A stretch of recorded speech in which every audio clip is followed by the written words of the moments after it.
هافتي أكتر ما بيان إبسو في الدانيس خلاص نتوبة شوفني يلا جرو ركو أما ما بيان كيس جرو تنا وانت في ديك أم سمان ساتو بالغ مادا تجال كابدرو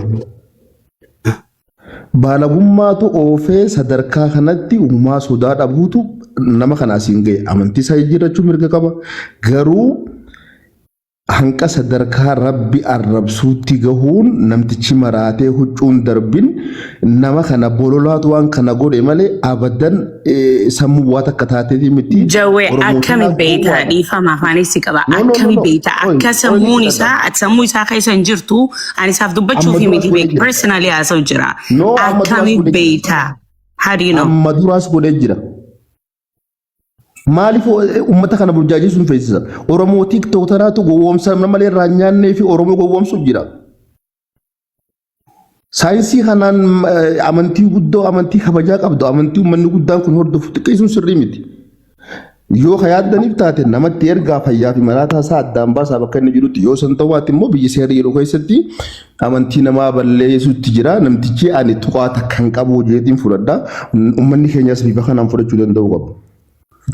Sorry, Ustaz Jamal جدوني Ustaz Hamza وانين جدشو فدير رابوا المنا ما كنا أني إسا first of all رب سبحانه وتعالى مؤمنا نفتنا أكيد تسفتنا أنبيوت ندرا فتنا متدلة تكجرا ماليات أني لبوت فيها جوية أني دلويتو ديكويتو تناتا إبادة ياو 50% ليسي 30% هنجيني ربي مؤمنا أنبيوت ربي مؤمنا أنبيوت إيمانا نمني وللراقبة فهم دينا وللراقبة بيكم صلي وللراقبة صبري لي وللراقبة لكن أنا صار راندو personally وانا ما خنا دينا question mark علامة السؤال سا ربي خيريتي ينرجو ربي دلقتي يندقه سا ربي دعايتي يندقه إلما ما أنا personally نكيسة افتجرت أنا هذا لبوتي الراية سا ربنا ندقو سا يا ربين كي أنا أركو مدو عايتي يتنمو ديلك أبا مواباخي يديلك أبا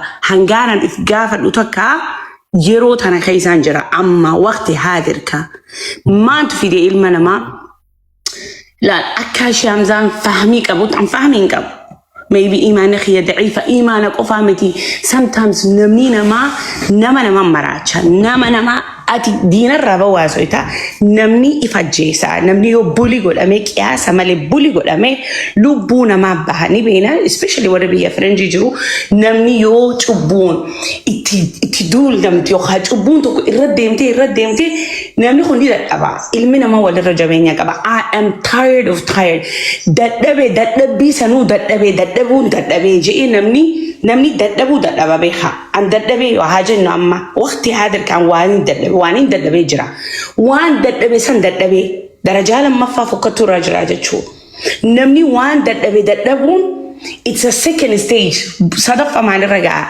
أقول لبون تياتونو سمعني في الدرارة نمني في سوفان دا آخرة second دي فأتي إلمنا ما سمونا ما والله أنا دوران أستاذ حمزة نمان جدا ربين maybe سنة مني أكمل الدلبا سنة مني أكمل ربي في اتدبي قافتها قلت أبتي يا ربي هنقال سؤالتك نيجتها because sometimes أكجتو حالة سيقودا يرو سيقودا وللرد صبريني كبنا وللرد فهموني دندنا لكن وري أني وانني دين أنتكو ربين كيا وان للفيان نفتنوس كبين نفتنوس لكوبان نفتنوس وان فيتي ربين دينا سيفتانين فتنا قدام فكتم جزي دين الرد أفتي لكن دين الرمان سفيدا إلما ما سفيدا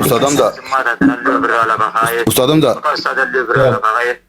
وجينا سوجرا وان صدركا خنا فيدي اما سوجيني اوبسي نموت يا دفع الله لوني جو سوتا تسغبي سانين دي بيرغيسه استاذ حمزه سر ابوي نما خنا قصدا نما خنا يوني بوشتري اتين بوشين غورينا ان شاء الله وان كل سو هذا يدون استاذ حمزه اني حقيقه وان كسو يا لالي وان تكاجر جرا خني وسون دبن سنون دينو لال إسلام ما في إسلام وانجا موت الدجر أوكي إسلام من كرادا إسلام نخ خراسن الرديم أما اللي ردي بإيه أمتا خناف ونيني أنهمو جرى خيني نوتي مسلموني دوغو غورو دندين غرو أمانتي تين نعمتي تدوغو غورا قبط جيتشا نبي محمد قولي في وان قرآن نتنو أجاجيني سنيه مجرى أرى محمد بيان أصوان فديه قولي nama gartee masgiida keessa fincaane boo nabi Muhammad sahaabaan itti fiide dhiisaa jeeni bar jaraxe sa nabii kam hordoftan nabii kami ka isin hordoftan jaraxe ayna akhlaqu rasul mi akhlaqni nabi Muhammad osoo qabeenyaafuu akkana godhate boo gurbaa ableen itti fiigan dhaabaarraa dhiisaa jechuun kun namichi kun booda maal jaa Allahumma ighfir lii يا ربي أنا في محمد في فما قولي جيبر قمتشو كيسا قربان كنا ورب ما صدار داخل أدوين أولي مسكين ما رجل خي والله أدوين أولي مسكين ما نمك أجل شوداف الرباني مجرى خي نمك أجل شون الرباني متي أصو نمك أجل شون الربان تاتي ربي نبي موسى في نبي هارون فرعون الرب ساجان Nabi Muhammad bar arrabar Muhammad bayan ani amantini sini di seje male way arabbi finje never jarahe me akhlaqni nabiyyin sinjalat tani samme sallallahu alaihi wasallam akkanuma wallahi miskinumma wanni isin naman gonen jiru jarahe rabbi sodada ifi mana kaysa teysani uffata bareeda uffatani gurba bakka nama fahama miskina rakkoo itti waan fedhe ta'uu danda'a ammoo wanni takka ta'e isin firraa eeydan sigalee wanni takka ta'e isin firraa eeydan miskinummaan bakka hunda nama geessuu dandeessi garuu ammoo namni mataan isaa wallabaa beeka. Amsaa keenya wooma takkitti qofa jee abuume dhiifama wooma takkitti qofa. Barjachi xiyya laal. Mataan namaa wal dhabaa quba qabaadha. IQ'n namaa wal dhabdii quba qabaadha. Akka keetii ta'uu dhabuu mala mataan isaa. Yaa Hamzaa keenya haga rabbi dandeettii waa dubbachuu sii kanne laal Hamzaa haga rabbi dandeettii waa dubbachuu sii kanne abbuma tokkorraa dubbii gamanan qabine akkuma dur beekamtu sanii dubbadu laal obboleessa kiyya maamma bayaa miskiinummaan akkana gootu hin jirtu Hamzaa keenya tana jala naamuri tokko naa jimeenaa qabe miskiinummaan akkana gootu hin jirtu hunje namni jimaa kiiloo kuma kudhaniin bitatee qabu miskiinummaa maal qabaa miti obboleessa kiyya lammaffaa wanni Muhammad bayaan akkana godhu wooma takkittii qofaan siin jee Hamzaa keenya takkittiin san maali baalagummaa irraa macarrashaa qabaachuu qofa tana jaluma muriituma ittuma himabbuma fedhatti waa takkan duutu obboleessoo waa takka waan isa godhaan jirtu haya mee wayin si gaafadha Jamaal kiyya wayin si gaafadha gurbaan tokko nabi dhufee zinaan dalaguu fadhaan hayyami jeemuun hin jenne jee baalagummaadhaa deem jeeni lakki jenneen duba maali nabii kam hordoftaati nabii kam hordofta nabii bira dhufeen zinaan godhuu fadhaa jennaan qabee maal jeen nabiin ansiyaa meesh Hamza bareeda gaafii bareeddu jette gaafii bareeddu jette laal waan tanaatu irra deddeebi'ee Hamza keenya irra deddeebi'een jee mee akkamin naan jeeqa amma dura kafre jeeti masqala piroofaayilii isaa guututti uffatee ammas waan sanirraa gartee ifuma akka teetee deebi'e ammas kafre jee islaamummaa tana rabbuma kanaan shakkee jee masqala uffatee jechuu meetun amma amantiin qoosumoo islaamummaan qoosumoo amma wanni biraan jirtu Hamza wooma takkitti qofaan amma akka yaada Jamaalitti tokko kitaabuma keenya kitaabuma islaamaa san biraanuu guuranii ta biraa akka fedhe haa ta'u obboleessoo kitaabuma san qofa biraanuu guuranii kitaaba abbaa qarawwaa kannanii san booda yoo fedhe kafre yoo fedhe dantaa isaatti sun dhimma isaati yoo akka rabbi isin ilaaf jetti wanni godha garuu mucaan baalagummaa irraa macarrashaa qaba dubbii tana ta Muusaaf fi Firaa'oon faadhaa wajji walitti hin fakkeessina sun jarra amantiin beeku mee Jamaal keenya nama baalagawme hunda amantirra haa yaa'u bara amantirra yaa'u miti Hamzaa filannaa isaati ta amantiiti way barta wanni ni Hamza, can I ask him a question? Gaafa chuni nanda Jamali. Dobbi ni gaafata naabs Qur'aan maamiti khanuun je'u ud'u ila sabili rabbika bil hikmati wal maw'idati al hasana qararatitti eegi hayyummaa fi gorsa gaariin nama yaami khajuu Qur'aanumaa mi amma jala deemanii sharmuuticha baalagicha diqaalticha jechuun kun akka islaamummaa لا الربسون سري متي قروا كم جتي يام تنام آيات القرآن أزديبه ولا يظلم ربك أحد كان جا ربي في نميد أنا مسجو Waan jechaa jiru tanaan siin jechuu jiru obboleessoo sammuun jechaan jiru. Yaa uummata akkamiin na fahamuu dandeessa? sirriin jiruunis akkaan hubaddetti akka walaalummaa keessatti qalbiitus fayyaan qaban illee yoo baalagummaa ta'e baalageen hedduu jira inni baalagummaa ta'us baalagummaan amantii keessaa nama hin baastu beektaa garuu namni kun qalbiin sirrii fi sirrii jiraachuu dhabuu isaa hubachuu dhabuu inni guddaan. Ani mee wanta akkan isinii hima jara qalbii sirriitii waan kana godhu jiru taanaan baalagummaa guddoo. Nama 4,400 jiraame eja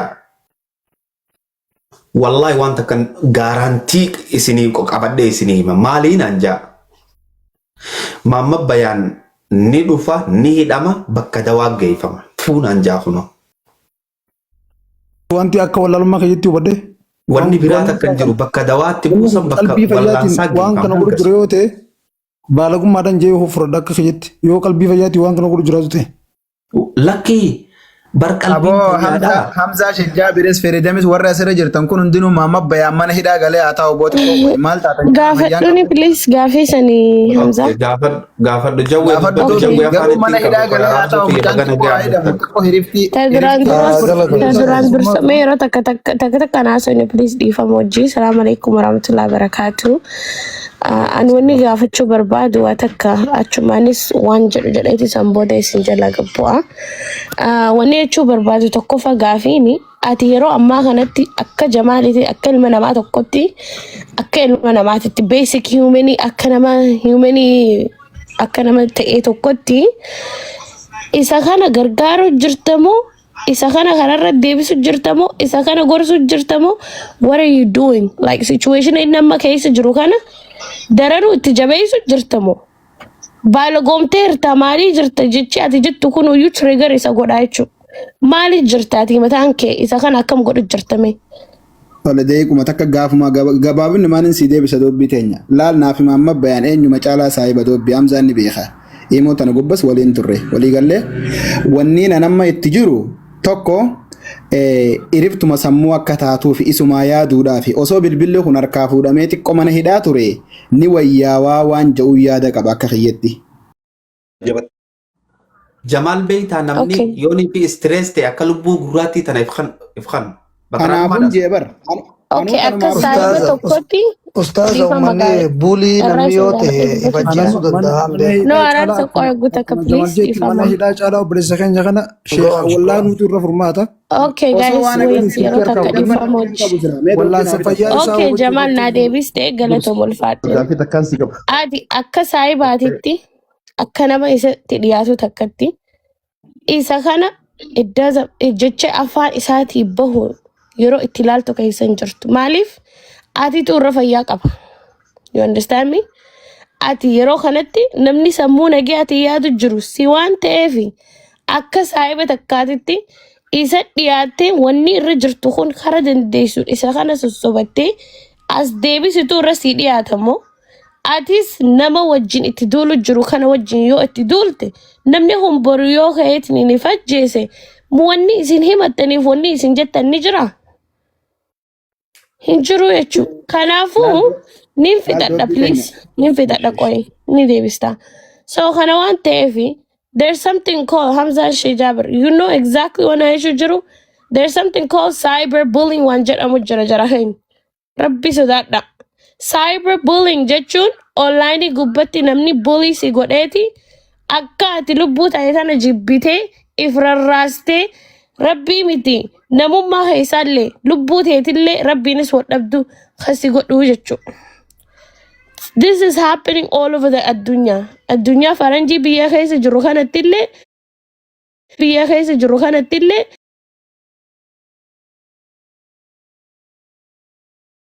Metaaptaaf godha ganna qee wanti Awwa dhiifama mee ol deebi'aa dubbii haase dhiifama. Waan ustaaza neetwoorkii waan isaa taaptaaf godha uummata. neetworkiin fakkaate taaptaaf godha. Dhiifama. Dubbii hoo. Wallahi mucaa lubbuutti fidanii kana godhanii mataa jijjiiran malee maamma bayaan kataa'ee. Tana dhabaabara raarsoo kiyya lubbuu. Ustaaza namni shaawara seenee iffannisa namni asitti nama meeqaa iffannisa. Ajaa'ibatti. Okay, Isaan keessan ni jiraame. quban qaban wanni hin galtuufiin isaa wanni tun. Yes, ni jirta. Okay. Dubbitu. Buliin tun bulii Okay, godhanii wanni isin kadhachuu fedhu akka namaa takkaatitti akka doobbiititti wanni isin kadhachuu fedhu Hamzaa kiyya. Wanni isin kadhachuu fedhu uummata akka qofa.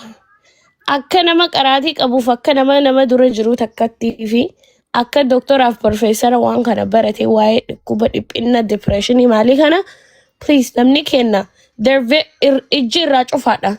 They have no idea what it is.